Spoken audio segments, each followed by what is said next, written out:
당연하죠. 독도에 대해서는 제가 누구보다 잘 알고 있고요. 일본의 터무니없는 주장은 상당히 논리가 약하고 근거가 없다라고 생각합니다.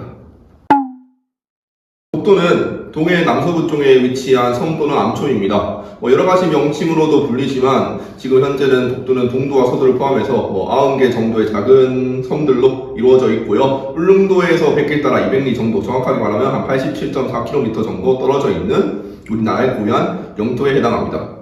일본은 독도를 자기네들 영토라고 주장하지만 이 주장은 역사적 사실과 국제법상 되게 근거가 없는 주장에 해당하는데요. 예컨대 여러분들이 아시겠지만 독도는 한국의 고유한 영토이고요. 일본의 주장 명백한 영토 침탈 시도에. 자, 일본은 독도를 자국 영토라고 주장하지만 하면서 억울함을 호소하고 있는 상황입니다. 근데 그들의 주장은 역사적 사실과 국제법상 그리고 지리적으로도 되게 근거가 없는 주장에 해당하는데요. 그래서 우리는 그들의 주장에 논리적으로 반박할 수 있어야 합니다. 먼저 역사적 관점에서 보면 우리는 독도를 신라 512년 지정한 13년에 신라 장군 이사고가 독도를 신라 영토로 편입한 바가 있고요. 게다가 조선시대에서도 안녕복이라는 어부가 독도가 우리나라 영토임을 명백하게 일본으로부터 확인받은 바가 있습니다. 게다가 세종실록 지리시라든지 각종 고지도나 고문헌에도 독도가 우리나라 영토임이 명백하게 기재되어 있습니다. 게다가 지리적으로도 독도는 울릉도와 더 가깝게 있고요. 일본의 영토와는 더 멀리 떨어져 있는 지리적인 사실도 있습니다. 그래서 이에 근거했을 때 독도는 명확하게 우리의 땅에 해당하고요. 게다가 일본이 주장하고 있는 대표적인 논리 중 하나가 1905년 시마네현 고시를 통해서 일본 영토로 편입한 바가 있다고 했는데 그거는 되게 논리가 없는 내용이고요. 왜냐하면 그때 당시 외교권도 박탈된 상황이었고요. 그러다 보니까 강제 편입 게다가 옛날 문헌인 고지도 고문헌 예를 들어 세종실록 지리시와 같은 그러한 고문헌에도 우리나라 영토에 독도가 포함되어 있다는 것을 잘 알 수가 있습니다. 그래서 우리는 역사적 관점에서 이러한 주장을 통해서 그들의 논리를 반박할 수가 있고요. 게다가 지리적 사실에 근거해 봤을 때도 일본 땅과 우리나라 땅 중에서 울릉도가 독도와 더 가깝다는 지리적인 명백한 사실도 분명히 존재합니다. 그래서 이러한 역사적 사실과 지리적 사실 그리고 여러가지 국제법을 잘 찾아본 다음에 그들의 논리에 제대로 반박해가지고 우리의 영토를 지켜나갈 필요가 있다고 생각합니다. 그래서 우리가 통합사회라는 과목과 여러가지 사회 과목을 잘 듣고 우리 여러분들 친구들이 논리성을 강화해가지고 우리 영토를 같이 지켜나갔으면 좋겠습니다. 이상입니다. K-팝은 원래 1990년대 서태지와 아이돌로부터 시작이 되었고 이후에 빅뱅, 동방신기, H.O.T 같은 1, 2세대를 거쳐 BTS, 블랙핑크, 엑소, 세븐틴 같은 3세대가 세계 무대에서 폭발적인 반응과 인기를 이끌어내었으며 지금은 보이 넥스트 두어, 라이즈, 아이브, 아일릿 같은 요즘 아이돌로 글로벌 차트를 흔들고 있어요. 이러한 흐름 속에서 K-팝은 단순한 음악 장르에서 넘어서 전 세계에서 K-문화를 알리는 데 자리 잡고 있습니다. 그리고 그 중심에 BTS가 존재합니다. BTS. 자, 훈민정음은 백성을 가르치는 발음, 소리라는 뜻을 가진 그러한 글자입니다. 여러분 잘 알겠지만 세종대왕이 창제한 글자로 1443년도에 창제되어 1446년도에 반포가 되었죠. 이 훈민정음은 발음기관의 모양을 본떠 만든 문자인데 그 이유는 바로 백성들이 쉽게 배우고 쓰기 위해서입니다. 그래서 이 백성들을 사랑하는 이 세종대왕의 마음이 담긴 글자이기도 하죠. 이러면서 이것이 시간이 지나면서 현재 우리가 쓰는 한글로 발전을 하게 되었고 이것을 통해서 우리나라만이 유일하게 쓸 수 있는 그러한 한글로서 자리 잡게 되었습니다. 됐나요? 네. 한 번 더 할까? 아니요. 당연하죠. 그 전통 놀이는 오랜 세월 동안 전해 내려온 놀이로서 공동체 의식 함량이 있고 그다음에 신체 발달, 그다음에 즐거움, 그리고 유서 깊은 문화적 의미를 지닙니다. 특히 계절의 변화나 명절과 관련된 놀이들이 많으며 단순한 유의를 넘어서 사회적 역할, 공동체의 소망과 갈등에서 과학적 지혜 등 다양한 측면을 담고 있습니다.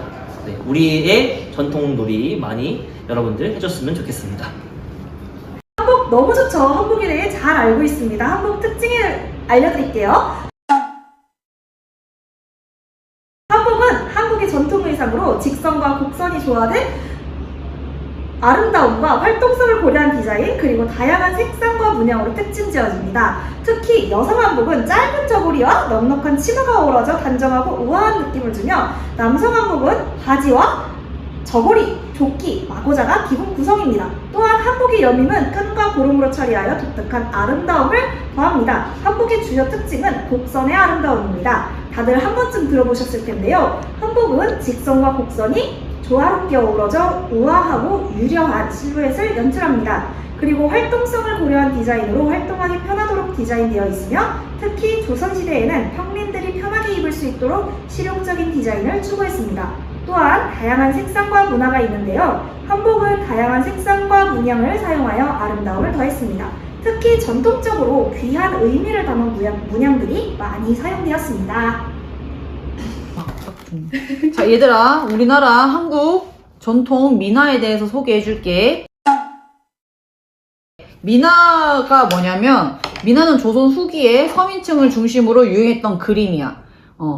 어떤 그림을 그렸냐면, 일상생활 속에 쉽게 접할 수 있고 즐길 수 있는 그런 실용적인 그림을 미나라고 하는데, 그 미나의 특징으로는 좀 순수하고 소박한 표현, 그리고 다양한 의미나 상징을 담아서 표현한 주제, 그리고 밝고 강렬한 원색, 색채 사용 등이 특징이라고 할 수 있어. 그리고 또 이제 대칭이나 반복적인 구성을 통해서 평면적인 느낌을 주면서 또 실용적인 목적과 함께 벽사라는 귀신을 쫓는 의미를 담기도 해. 미나의 주요 특징은 아까 처음 말한 것처럼 순수하고 소박한 표현이 첫 번째 특징인데, 인위적인 기교나 그 과장된 기법을 사용하지 않고 그 대상의 본질의 특징을 단순하면서도 솔직하고 담백하게 표현하는 게 특징이야. 그리고 다양한 의미와 상징을 내포하면서 표현을 하고 있지. 예를 들어서 꽃이나 동물, 인물 등 다양한 소재를 통해서 길상이나 벽사, 아까 벽사 귀신을 쫓는 의미라고 했고, 장수, 부귀 등 다양한 의미를 담아서 간절히 바라는 의미를 담아서 이제 표현을 하는 거지. 그리고 덧붙여서 밝고 강렬한 색채를 사용해서 이제 화려한 느낌을 주는 것도 특징이야. 또 더불어서 평면적 구성을 사용을 하는데, 우리 한국 전통 미나는 원근법이나 입체감을 좀 무시하고 대칭이나 반복된 구성을 통해서 좀 평면적인 느낌을 일부러 강조하는 게 좀 특징이지. 그래서 미나는 단순한 그림이라기보다는 우리 선조들의 삶과 지혜가 녹여져 있는 우리 문화 유산이라고 할 수 있어. 선생님이 국악에 대해서 설명을 해줄게요.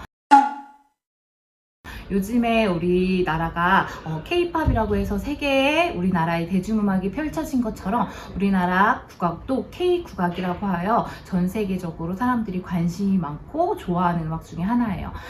그 음악 장르 중에 우리나라에서 여러분이 많이 알고 있는 민요도 있고요, 판소리도 있고 다양한 국악 장르가 있지만 그 중에서 선생님이 어제 기사를 봤어요. 기사에 일무라고 하는 우리나라의 종묘제례악에서 음악에 맞춰 추는 춤을 우리나라의 시립국악단에서 그 공연을 하는 장면을 선생님이 영상을 봤는데 그 장면이 굉장히 인상 깊었어요. 여러분도 그 장면을 보면은 선생님과 같은 굉장한 우리나라에 대한 애국심이 불러일으킬 것 같은데 그 음악을 같이 한번 즐겨봤으면 좋겠습니다.